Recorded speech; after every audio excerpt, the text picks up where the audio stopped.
Welcome to AccentCast. Real people, real English. Today we have someone from the Midlands in England. Dan, how are you doing today? I'm doing all right, thank you. Thank you for having me. How are you? I'm fantastic. Thank you for agreeing to be on the podcast. So first of all, maybe some people aren't familiar with the Midlands, geographically in England. What is the Midlands exactly? Okay, so the Midlands are a group of counties in the centre of England. So northwest of London, there's a region sort of in between London and Manchester, Mhm. uh, where Birmingham is located. That's our biggest city, and the surrounding counties, so Staffordshire, Worcestershire, um, Leicestershire, those sorts of areas. Um, and yeah, that's where I grew up. So for the Mhm. first 20 or so years of my life, that's where I lived. Um, Nice, yeah. nice, nice. So what is it like growing up in the Midlands? And I guess England in general, but it would be a very different experience from London, probably, and etc. Yeah, so it's a real melting pot of cultures because you're stuck in between sort of the north of England and the south of England. You have a lot of different influences coming in, um, certainly accent wise. Um,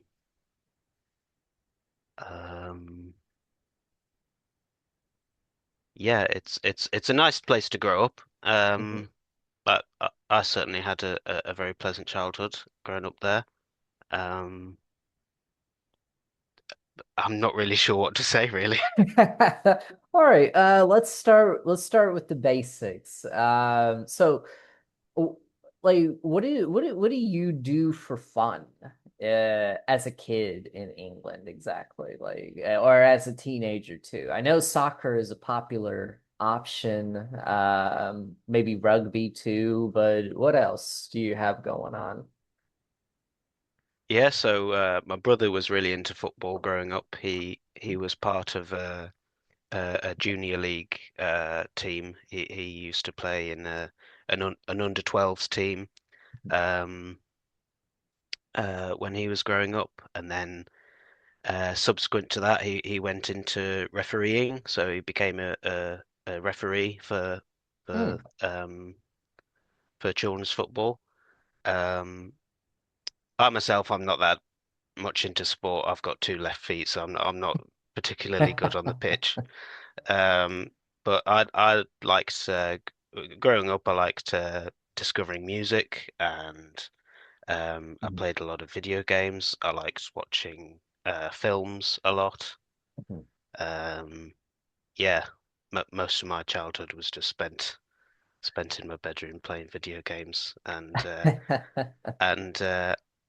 yeah, and be before that, I used to up to the age of 8, I used to play out in the street with my friends. This is before we had mobile phones or cell phones.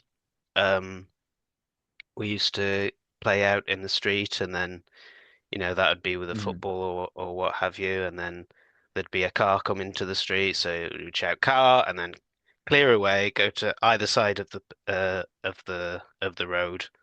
Uh, we weren't really bothered about safety back then. Um, we'd just play out in the street, and then if a car came, we'd get on the pavement, car would go past, then we'd return to playing whatever imaginative game we'd come up with that day. Yeah, it makes sense. It makes sense. Yeah, I think that's a universal experience, right? I think we all have that memory of playing in the street growing up. Yeah, Yeah, makes sense. definitely. Okay. So I've got to ask, what video games were popular around you when you were growing up? Ooh, let's have a think. So on the first PlayStation, I used to play Crash Bandicoot. That was a Mm, big one. hmm Enjoyed playing that. Um,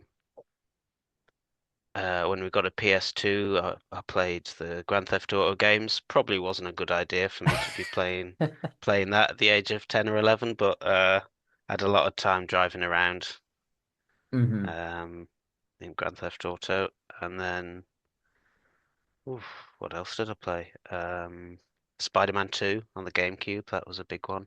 Oh yeah, Spider-Man Sunk a 2 lot, was beautiful. sunk a lot of hours into that. Yeah. Hmm. So, Do you um, play video games nowadays too? Oh yeah, yeah. I still play video games now and then on the weekends. I'll load up well, all sorts of games on Steam.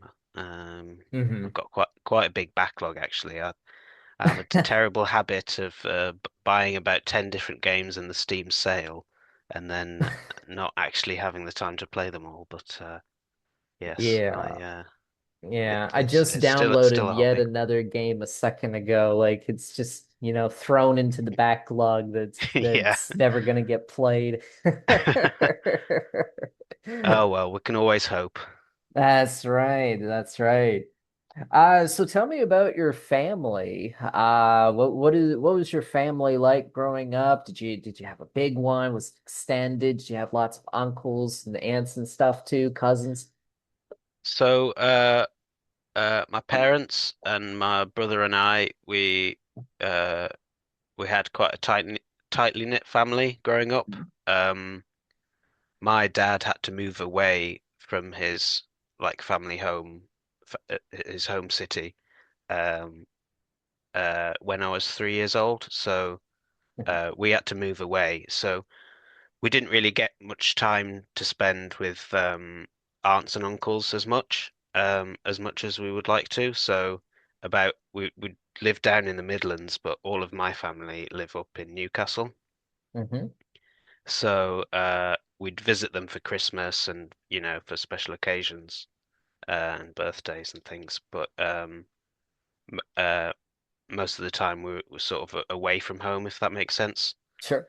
Hmm. Um, So yeah, I'd occasionally see my cousins and my aunts and uncles, but because there was that distance of Hmm. about 180 miles between like where all our family live and where we live, we were sort of cut off a little bit. So growing up, it was all about spending time with friends and Hmm. yeah, hanging out with my friends from school. Very nice. Very nice. What kind of holidays do you celebrate in England? Besides, of course, Christmas is, the big one, right? Everybody celebrates some Yeah, form of Christmas around the world. yeah. So Christmas is the big one. Aside from that, Easter isn't really a big deal Mm. over here. Uh, the only thing we do for Easter is, well, some people will go to church on Easter Sunday, um, but the only thing we tend to do as a nation on Easter is just eat lots of chocolate. We'd have Easter eggs, just large sort of egg-shaped molds Hmm. of chocolate uh, that are ho like hollow inside. Um, that's yeah, not really sure where that tradition has come from, but that's something we celebrate. And then later in the year, Halloween's sort of become a big thing here now. It's Mm. like the children will go trick or treating. That's sort of an import from the US. Yeah. Uh, like 30 years ago, that wasn't really a thing, but like since then, in the 90s and in the noughties, it became sort of a big thing for kids to get dressed up, and in a costume and go around the houses asking for sweets.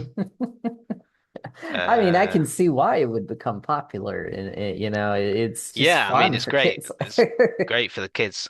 Alex and I, my brother and I, I would dress up as in a Scream mask. Um, Hmm. it was a cheap costume. I'd never seen the horror film, so I didn't really know why I was dressed dressed up like that. But I had this long face with a big open mouth, like a plastic mask. Yeah. Yeah. Um, And then I can't remember what Alex used to dress up as. Possibly Spider-Man or something like that. Yeah, It makes sense. Makes sense. yeah, Yeah, I feel like Spider-Man was a very popular option, right? Of yeah, course he was. At the time, the Spider-Man's Sam Raimi movies were out, right? All those. yeah, Yeah. yeah, Okay. Okay. So we have Easter, Halloween, Christmas. Is there like I mean, I know there's not an Independence Day, right? Because most yeah. Independence Days are away from Britain, right? Instead of from Britain. That's right. Yeah, they're celebrating getting freed from us, I suppose. Um, Yeah. Hmm. yeah. Uh, we do have one annual holiday that is Hmm. specific to the UK, and that is Guy Fawkes Night. It's on the 5th of November, Remember, and it's a remember the 5th of November, the gunpowder exactly. treason and plot. Yes, you've seen the film. Oh Uh, yeah. Love it. yeah, and was that the Natalie Portman one? V for Vendetta. Yeah, Hmm. So, yeah. what do you like? How do you remember this holiday? Is there like any traditions? Is there, or is it just like in name only a holiday? It's actually a really big thing. So the way we celebrate it's such a um strange origin for the holiday because we're Mhm. essentially celebrating that a guy 400 years ago was unsuccessful in planning to blow up the Houses of Parliament. Yeah. So in I think it was 1611 or around that time, a man called Guy Fawkes, also known as Mm. Guido Fawkes, um, planned this plot to fill the Houses of Parliament with gunpowder, Hmm. set it alight, and blow it up. And he was unsuccessful. Uh, his attempts were thwarted, Hmm. and we celebrate that by uh, we'll have a bonfire where we have an effigy of Guy Fawkes on top of the bonfire, and we're burning it, which is a bit extreme for children, but for some reason that's become a tradition. Well, And children just then, love, the flames. It's yeah, very, yeah, explosive, right? and then the fun part is we'll set off fireworks. Um, we'll have um, uh, candy floss or cotton candy. Mm, okay. Um, we'll have like uh, trying to think what else was there.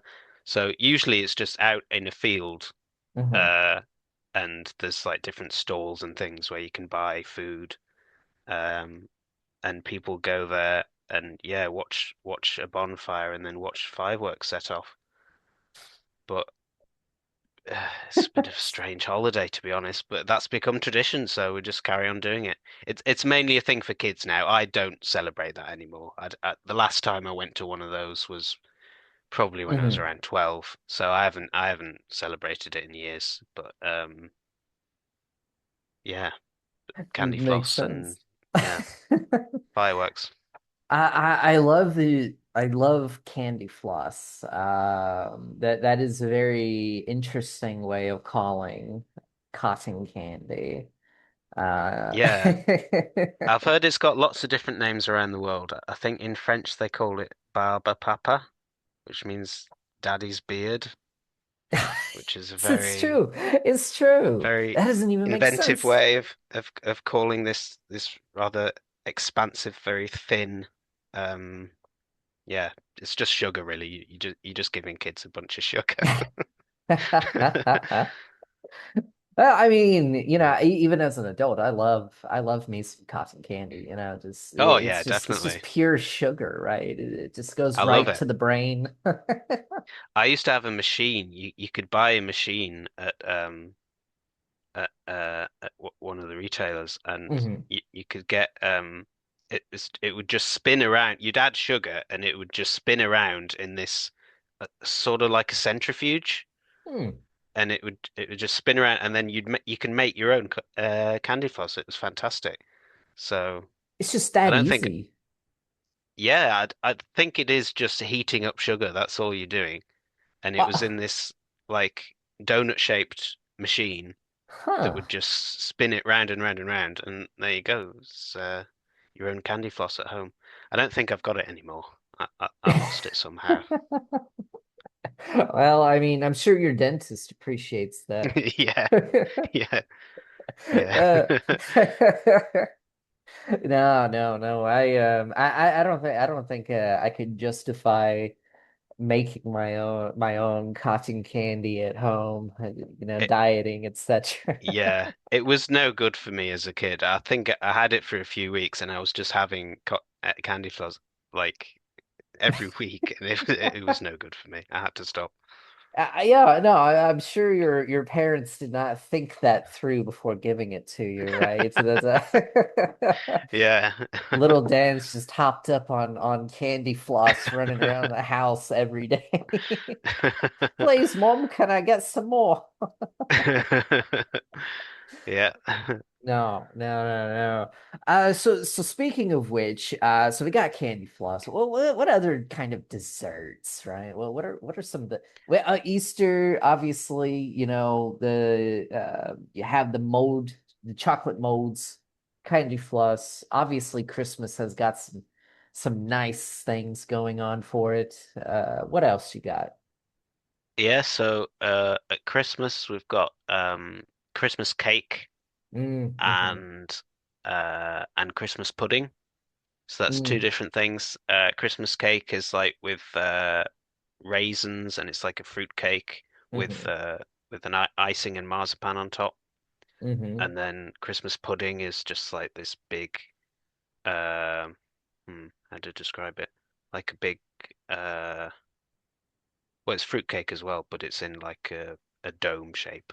Makes sense. Is it anything like figgy pudding? Because I know that there is this thing called figgy pudding in one of the old hymns. Give me some figgy pudding. Give me some figgy pudding. But I don't even I've never even seen figgy pudding in real life.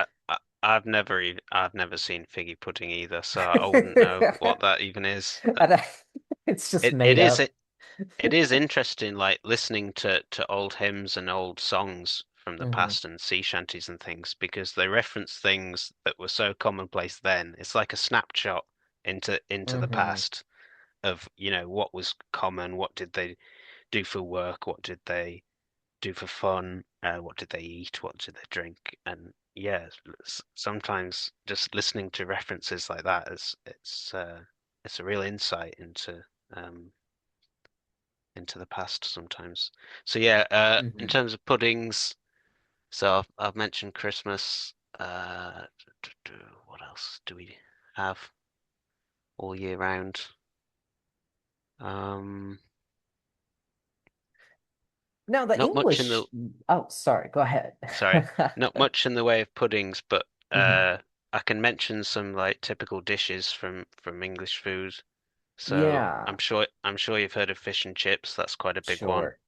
Hmm. Uh, we've got a dish called toad in the hole, which is sausages inside like a batter mix. So the batter mix is made into a Yorkshire pudding, and Well, then inside the Yorkshire pudding is sausages, and that's called a toad in the hole. Don't know why we call it that, but that's the name of the dish. I was about to ask, now English people seem to really love puddings, right? Based Yeah. on everything that I know. And now you also take a Yorkshire pudding and sticks battered sausage into it too. Yeah, so a Yorkshire pudding is actually like a savory thing. It's something we would Mm. have for dinner. It's a little bit like a pancake. Um, Mm, mm-hmm, but it's got like a quite a hard, crispy outside layer. mm-hmm, mm-hmm. Yeah, it's very similar to a pancake, and we'll have that with pretty much any meal. Uh, d d Depending on where you're from. I mean, normally with beef, if you have like a beef roast dinner, you could have some roast Mm-hmm. potatoes, a Yorkshire pudding or two, and some vegetables. That's quite a common one on a Sunday. It's a big thing to have a Sunday roast.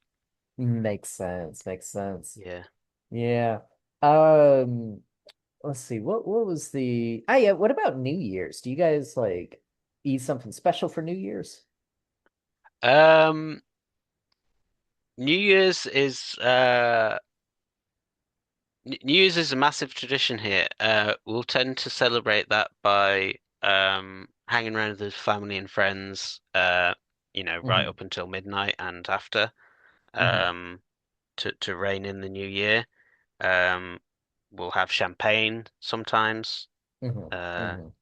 clink glasses, and then there's also a tradition of uh, holding our hands crossed like this with the person to your left and person to your right, holding your hands like that, crossed with Mm. crossed arms, Hmm. and singing a song called Old Lang Syne. Ah, I don't know if you've yes. heard of it. Yeah. Oh yeah, we sing that too in the United States. Well, Oh, okay. back I mean, I think it was more common back in the day, right? I think Yeah, younger people don't know this one as well. yeah, yeah. It's Hmm. it's becoming less and less common here too. It used to be. I mean, I remember it growing up. We used to sing that like 20 years ago, but not as much now. But it's still, yeah, it's still sung by some households. And then and then a lot of the time we'll just watch whatever's on TV for the New Hmm. Year's Eve. So there'll be two channels which show like a big spectacular show. One's mainly just music, like different music acts performing in a Hmm. studio, and then another one is like showing the fireworks from London, um, above the London Eye, and yeah, they spend millions on that every year. And it is just 10 minutes of blowing stuff up, but it's a big tradition. I understand why they do it, but it is a little bit of a waste of money, in my opinion. Um, yeah, but it's a good tradition. Um, yeah, aside from that, it's just yeah, spending time with family, bringing Hmm. in the new year, having a drink of champagne, and then going to bed afterwards, really. It's not. I mean, some people will go out as well to a nightclub or to a bar, Hmm. and they'll have like different events on there, but it's usually quite expensive per person to attend one of those. Because it'll be food and drinks included and everything like that. Yeah, So yeah, it'll be yeah. like £30 or something like that to attend. Mm, makes Um, sense. I tend to just stay at home. I do too. Yeah. I do too. I'm too old to like go to a Yeah. pub, right? And Yeah. 31 years old. I'm kind of tired of going out and spending tons of time with people, right? Yeah. So what do you do for New Year's Eve? I stay at my mother-in-law's house nowadays. I Hmm. stay at my mother-in-law's house. We eat some Brazilian food. Typically, my sister-in-law will make some sort of dessert.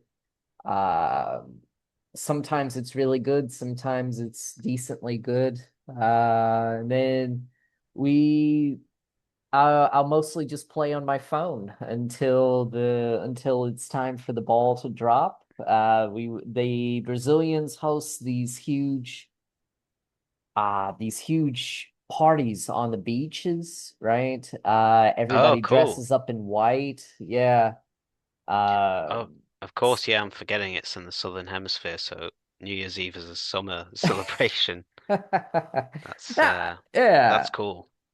I Even like if it that. was in the winter, I feel like the Brazilians would still find the time to go to the beach, right? Like, I mean, Yeah, it's just tradition, you know. If you have a holiday, you go to the beach. Even in the winter time, people try to go. It's normal.